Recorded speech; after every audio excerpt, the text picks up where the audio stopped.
Dan cara handle-nya jujur pada saat itu juga gue agak susah nge-handle waktunya karena jam-jamnya tabrakan gitu kan. Dan itu benar-benar buat gue burn out. Bisa jadi karena dia punya kebutuhan yang lebih banyak. Dia harus menghidupi ini, menghidupi itu, membayar ini, membayar itu. Jadi dia bekerja lebih keras lagi sehingga dia menyampingkan kebutuhan-kebutuhannya yang lain. Setiap orang itu udah punya job desk-nya masing-masing. Orang dengan toxic productivity, ya udah dia berusaha untuk memaksimalkan job desk-nya setinggi mungkin, tapi tidak juga mempengaruhi job desk dari orang lain. Jadi standarnya nggak ada yang dinaikin sih. Toxic productivity kalian adalah membatasi lingkungan kalian dengan kita. Jadi kita tuh nggak bisa nyentuh kalian. Kita mau ngajak kalian makan malam nggak bisa karena kalian tidurnya cepat. Terus juga pagi-pagi kita mau ngajak jogging segala macam kalian nggak bisa, kalian sibuk naik kereta segala macam.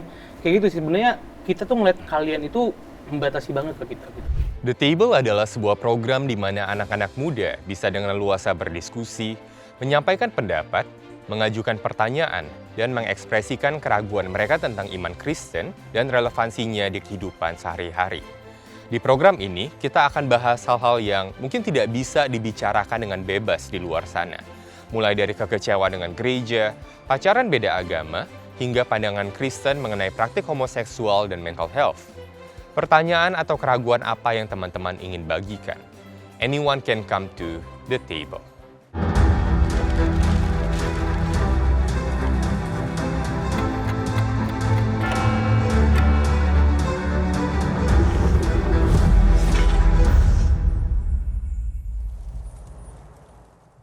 Kejadian 2 berkata, ketika Allah pada hari ke-7 telah menyelesaikan pekerjaan yang dibuatnya itu, berhentilah ia pada hari ke-7 dari segala pekerjaan yang telah dibuatnya itu.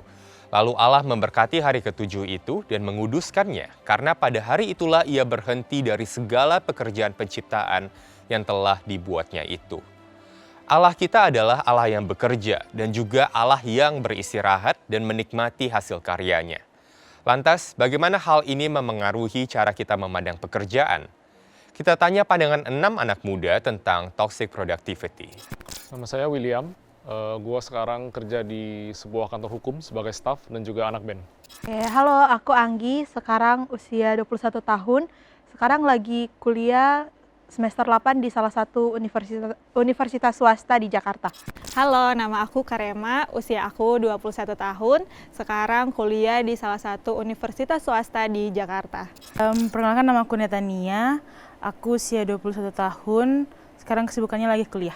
Oke, nama gue Vanes Dharma, umur gue 20 tahun dan sekarang sedang menjalani perkuliahan di universitas swasta di Tangerang. Oke, nama gue Ferdinand Christian, usia 20 tahun dan lagi menjadi mahasiswa di salah satu kampus di Tangerang.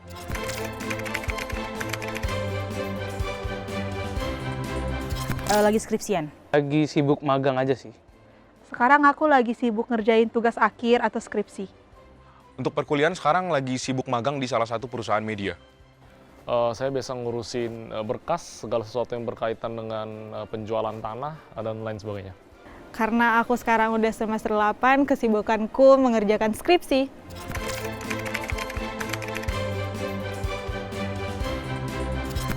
Enggak, kalau gue sih terima-terima aja karena menurut gue itu dia udah ngasih pekerjaan ke gue, berarti dia udah percaya banget sama gue. Iya, karena aku gak enakan gitu kalau misalnya mau nolak, jadi ya udah sini-sini, aku kerjain gitu. Iya, karena kadang kalau itu sudah datang dari atasan, itu akan menyangkut banyak tanggung jawab berikutnya. Jadi kadang kalau kita menolak satu pekerjaan bisa jadi berdampak nggak baik buat pekerjaan kita yang berikutnya.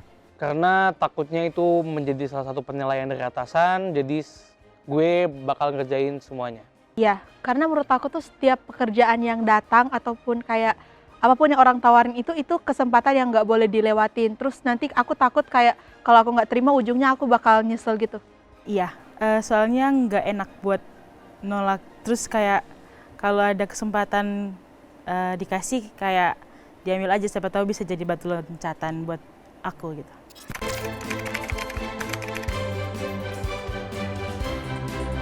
Ya, karena gue sambil magang ini gue juga menjadi salah satu pemimpin umum di media kampus di kampus gue. Enggak, soalnya kayak aku nggak bisa memanage waktu aku dengan baik. Terus aku kayak lebih banyak nggak ngapa-ngapain sih. Soalnya kayak sekarang aku lagi skripsian doang, jadi kayak nggak banyak kegiatan.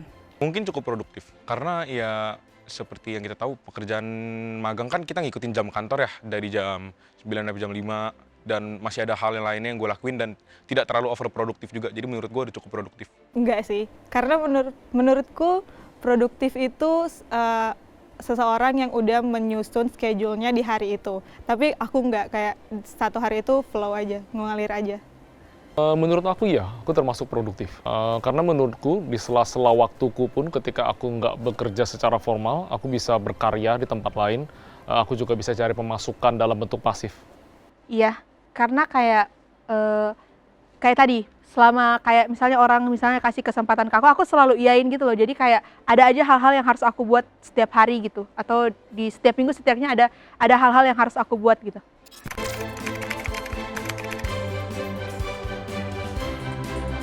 Pernah, misal nih kayak aku takut ketinggalan sendirian sih. Misalnya kayak sekarang aku lagi ngerjain skripsi kan. Misalnya ada teman aku yang udah mau sempro nih, terus akunya belum selesai proposal. Aku kayak jadi FOMO gitu, jadi kayak takut ketinggalan, terus kayak ya itu kayak takut ada jauh di belakang teman-teman aku gitu. Pernah, karena gue sering banget ngelihat temen gue tuh lebih aktif dibandingkan gue. Kayak dia nih kok pekerjaannya lebih banyak gitu dari gue. Kadang tuh kita ngerjain suatu hal tuh bareng, cuman kadang dia suka lupa gitu, jadi nggak ngajak. Jadi gue kadang suka FOMO gitu, kayak nanti atasan gue nilai gue gimana nih gitu kan, kayak takut dipandang nggak mau kerja atau nggak mau belajar gitu sama atasan. Iya, karena aku ngelihat kalau teman-temanku lagi sibuk-sibuk nih ngerjain skripsi, atau sibuk magang, atau sibuk kerja di tempat lain, terus aku kayak, waduh aku nggak ada kesibukan nih, apakah aku harus sibuk seperti mereka gitu? Nggak mau aja, soalnya kayak aku udah pusing sama diriku sendiri, terus buat kayak mikirin orang lain kayak nggak mau aja, makin pusing nanti.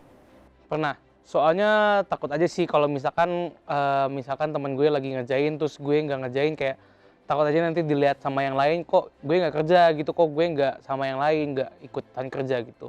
Pernah sih, karena mungkin kita sebagai manusia nggak pernah merasa cukup sih kalau aku. Jadi kita sering banget membanding-bandingkan antara diri kita dengan orang lain. Jadi pencapaian apa yang kadang kita belum punya, kita merasa tertekan sendiri sih. Kok aku belum bisa ya, kayak temenku yang ini. Lebih gitu sih aku.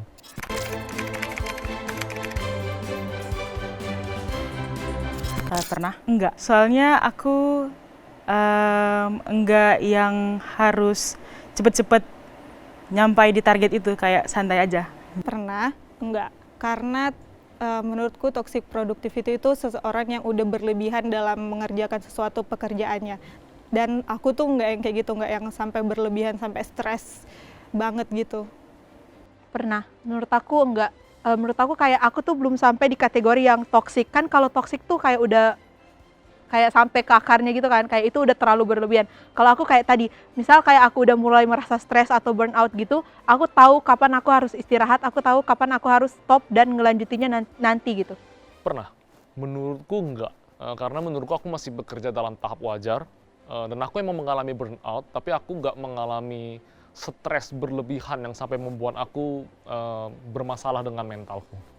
Pernah, kalau sekarang enggak sih. Karena seperti yang gue udah bilang tadi, gue sekarang kurang produktif karena masih kurang olahraga, masih kurang ngumpul-ngumpul sama temen dan lain-lainnya.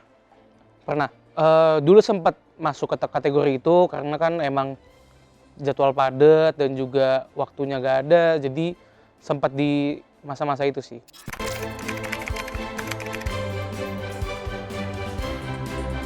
Salah, soalnya kayak dia bilang tadi, itu menjadi salah satu alasan untuk burnout dan juga mental kita juga jadi rusak, jadi kita juga bingung mau gimana untuk kedepannya, kita nggak bisa ngatur jadwal kita. Kalau menurut aku pribadi itu nggak salah sih, karena kayak setiap orang tuh punya ambisinya masing-masing. Jadi kalau misalnya dia mau produktif ya mungkin secara berlebihan juga ya itu terserah dia, karena kita nggak tahu tujuan apa yang harus dia capai gitu. Jadi kayak aku merasa toxic productivity itu nggak salah. Iya, salah. Karena terkadang apa yang kita korbankan tuh semuanya harus kita hitung. Kalau kita sudah mengorbankan sesuatu, kita harus tarik ulur apa yang bakal kita dapatkan. Tapi kalau ternyata yang kita dapatin tuh dampaknya malah lebih jelek dan yang bagusnya lebih sedikit, untuk apa kita terus tetap maju? Harusnya kita lepasin aja. Salah banget, karena itu bener-bener buat burnout ya, karena kita buat memanage waktunya juga kurang sulit, dan aktivitas padat selain nggak baik buat kesehatan mental, kesehatan fisik, itu juga bisa membahayakan diri kita sendiri. Menurut aku enggak. Soalnya bagi sebagian orang mungkin bekerja dengan lebih keras itu adalah suatu hal yang harus dilakukan karena berbagai macam tanggungan. Salah, karena karena toksik yang udah berlebihan, bekerja secara berlebihan bisa mempengaruhi kesehatan diri sendiri atau relasi sama orang lain. Jadi itu sangat salah.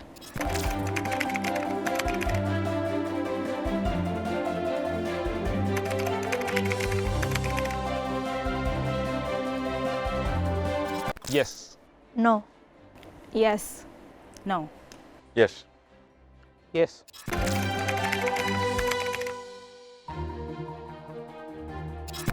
Yes.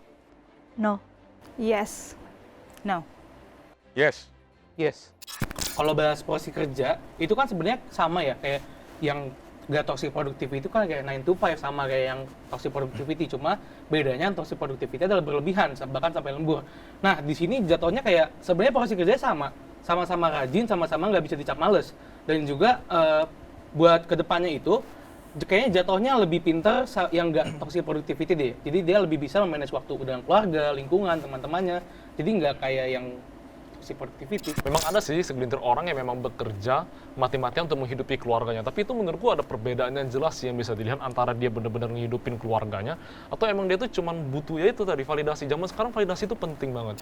Aku setuju kalau orang yang toxic productivity itu emang mau pembuktian diri. Tapi di satu sisi bukan cuma dirinya sendiri yang mau dia buktikan gitu. Mungkin dia mau buktikan itu ke keluarganya dia. Kayak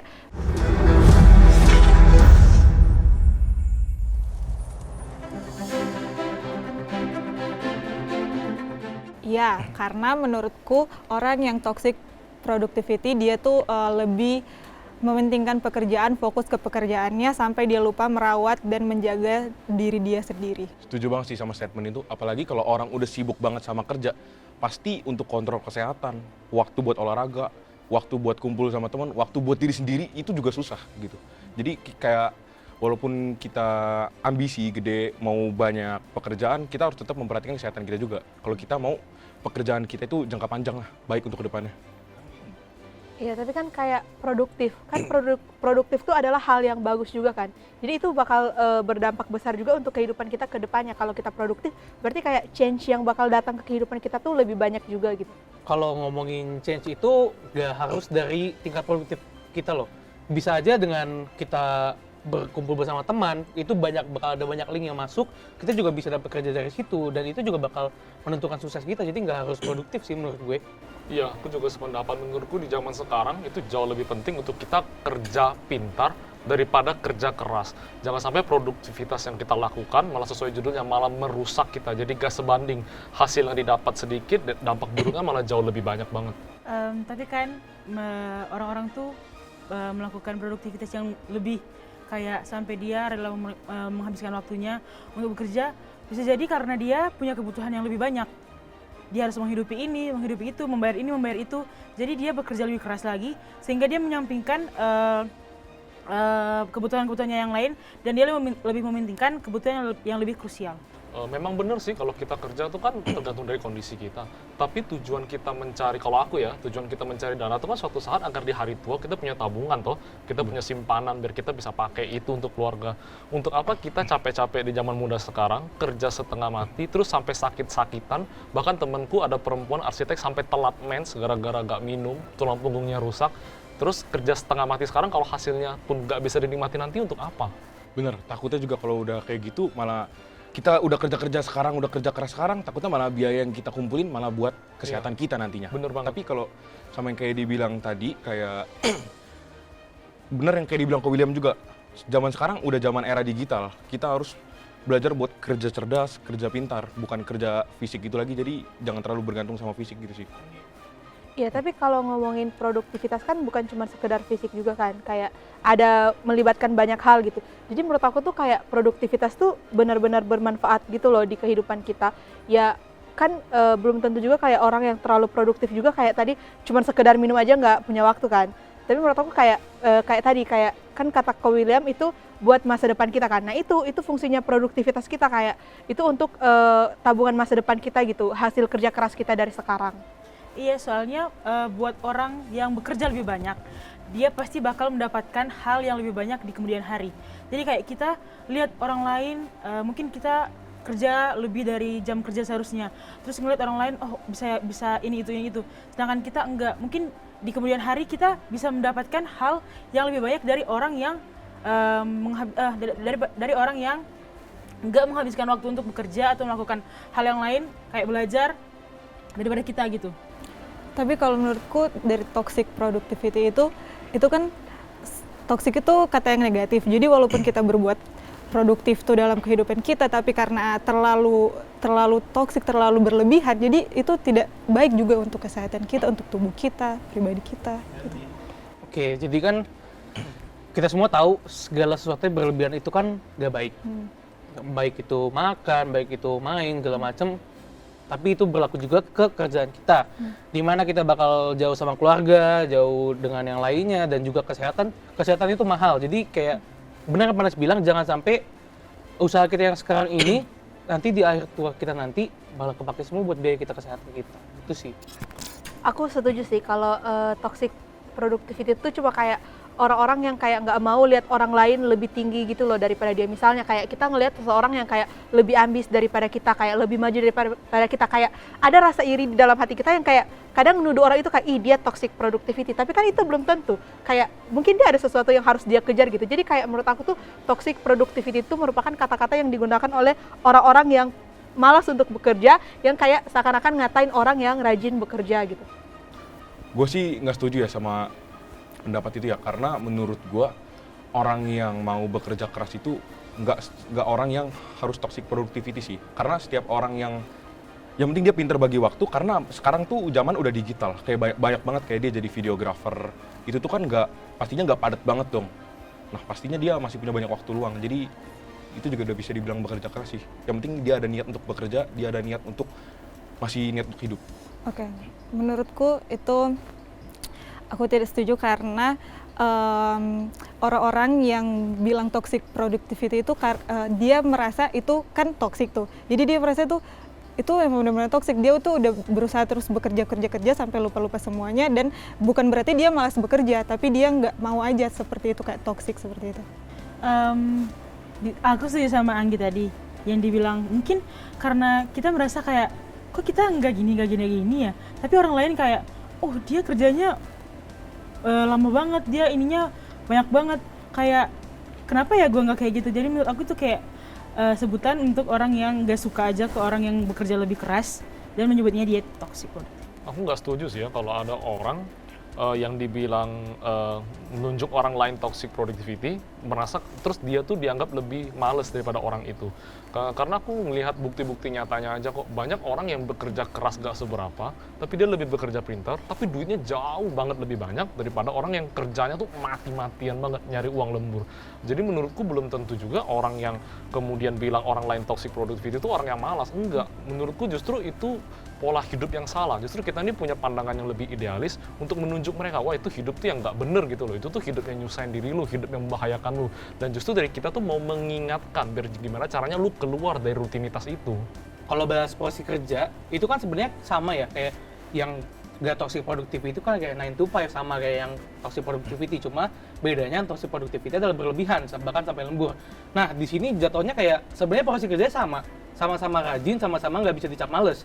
Dan juga buat kedepannya itu kayaknya jatuhnya lebih pintar yang nggak toxic productivity deh. Jadi dia lebih bisa memanage waktu dengan keluarga, lingkungan, teman-temannya. Jadi nggak kayak yang toxic productivity. Aku setuju karena toxic productivity yang dijalankan orang-orang itu mungkin bagi dia aku harus kerja lebih banyak nih, harus lembur, harus ini, harus itu, biar orang-orang tahu ih sibuk banget dia, ih rajin banget dia, hanya untuk seperti itu. Kalau dari aku sendiri enggak ya. Kalau kayak gitu seakan-akan kita kerja buat orang lain, padahal kan sebenarnya kita kerja buat diri kita dan keluarga kita. Kita kerja keras buat ngebiayain A, B, C, D, E, F, G sampai Z. Jadi kayak kalau kerja keras cuman buat diliatin orang ya buat apa? Kalau aku sendiri kayak aku ada satu sisi setuju sama statement itu, ada sisi yang lain nggak setuju. Kayak aku setuju kalau orang yang toxic productivity itu emang mau pembuktian diri, tapi di satu sisi bukan cuma dirinya sendiri yang mau dia buktikan gitu. Mungkin dia mau buktikan itu ke keluarganya dia, kayak misalnya kayak orang yang berjuang keras karena misalnya mau mengangkat derajat keluarganya dia. Nah itu kayak bukan cuma buat dirinya sendiri, tapi melibatkan orang-orang di sekitarnya juga. Jadi kayak bukan selfish tapi lebih ke kepentingan keluarganya dia juga. Oke, kalau gue tuh setujunya toxic productivity itu pasti mau dilihat sama orang lain. Kayak misalkan kita lihat orang di kantor nih, ih kerjanya kok sampai lembur, pasti pengen dilihat bos gitu ya. Pasti tuh ada omongan kayak gitu, jadinya toxic productivity tuh sebenarnya nggak jelas. Kayak dia tuh minta validasi dari orang lain kalau dia itu rajin dan dia mau ya ngejilat atasan lah.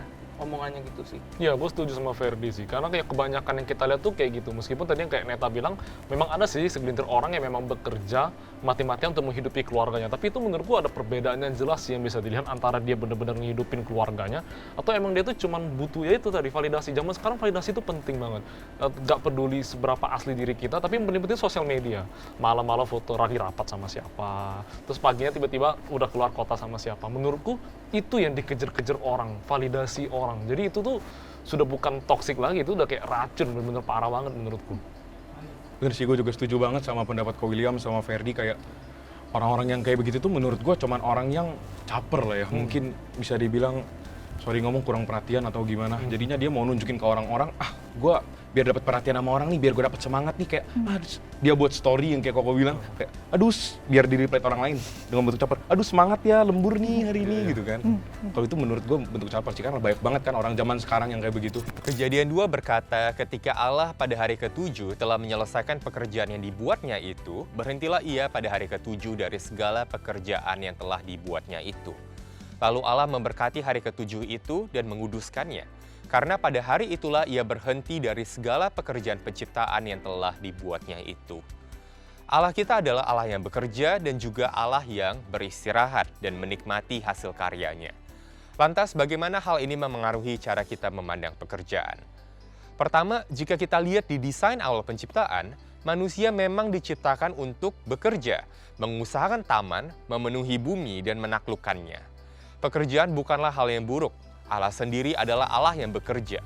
Sebagai gambar dan rupa Allah yang bekerja, tentu kita pun ingin untuk bekerja. Inilah alasan mengapa setiap kita, tidak peduli seberapa banyak harta kita, pasti akan terus ingin mengerjakan sesuatu.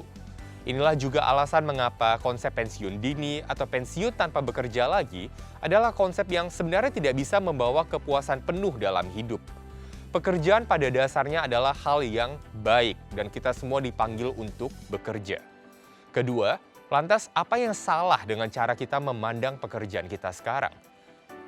Ketika kita jatuh ke dalam dosa, di Kejadian 3 kita baca bahwa salah satu kutuk dosa adalah terkutuklah tanah karena engkau, dengan bersusah payah engkau akan mencari rezekimu dari tanah seumur hidupmu, semak duri dan rumput duri yang akan dihasilkannya bagimu. Dan tumbuh-tumbuhan di padang akan menjadi makananmu. Dengan berpeluh engkau akan mencari makananmu. Pekerjaan yang awalnya indah dan baik untuk manusia yang menggambarkan Allah yang bekerja itu, kini menjadi susah dan penuh dengan jerih payah. Di sisi lain, manusia yang berjerih payah dalam pekerjaannya adalah juga manusia yang menolak Allah dan rencananya. Alhasil dalam jerih payahnya bekerja, manusia semakin jauh dari Allah dan berusaha mencari identitasnya di pekerjaan. Mereka menjadi workaholic demi mengejar berbagai hal dalam pekerjaannya. Tidak banyak yang kemudian burn out dan jatuh sakit karena terlalu sibuk bekerja. Di satu sisi memang kita harus giat bekerja untuk mempermuliakan Allah. Tapi di sisi lain, kita tidak boleh diperbudak oleh pekerjaan kita atau mencari identitas kita di seberapa sukses kita dalam pekerjaan kita. Lantas bagaimana seharusnya kita melihat pekerjaan? Pertama, Kolose berkata, apapun juga yang kamu perbuat, perbuatlah dengan segenap hatimu seperti untuk Tuhan dan bukan untuk manusia. Pertanyaan pertama yang perlu kita tanyakan mengenai pekerjaan kita, apakah kita bisa melihatnya sebagai sesuatu yang kita kerjakan untuk Tuhan dan bukan untuk manusia? Ketika kita melihat apa yang kita kerjakan itu untuk Tuhan dan bukan untuk manusia, maka kita akan di satu sisi tetap giat dan produktif dalam bekerja. Namun di sisi lain, kita tidak akan menjadi insecure atau FOMO dalam pekerjaan kita. Karena kita tidak melakukannya untuk membuktikan diri atau menyaingi orang lain, tapi untuk Tuhan. Permasalahan terbesar dalam cara kita memandang pekerjaan bukanlah pekerjaannya itu sendiri, melainkan untuk siapa kita melakukan semuanya ini. Kedua, salah satu perintah di 10 perintah Allah adalah ingat dan kuduskanlah hari Sabat. Walaupun perintah ini sering dipandang hanya bersifat seremonial untuk orang Yahudi, Allah merancang perintah ini dan bahkan memberikan anugerah Sabat untuk semua orang Kristen.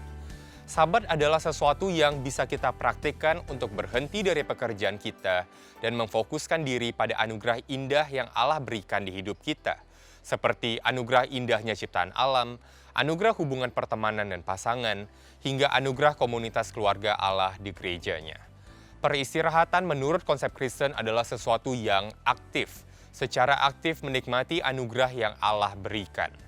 Di sisi lain, perintah untuk menguduskan hari Sabat ini juga adalah praktik yang penting yang bisa menjaga kita untuk tidak terikat oleh pekerjaan kita dan terus menemukan identitas dan istirahat kita di dalam Tuhan. Yesus berkata, "Bapakku bekerja sampai sekarang, maka aku pun bekerja juga." Pekerjaan adalah baik pada dasarnya. Namun, apakah kita mampu melihat segala sesuatu yang kita lakukan itu untuk Tuhan? Dan apakah kita mampu berhenti dari bekerja untuk beristirahat di dalam Tuhan? Adalah dua hal yang perlu kita perhatikan.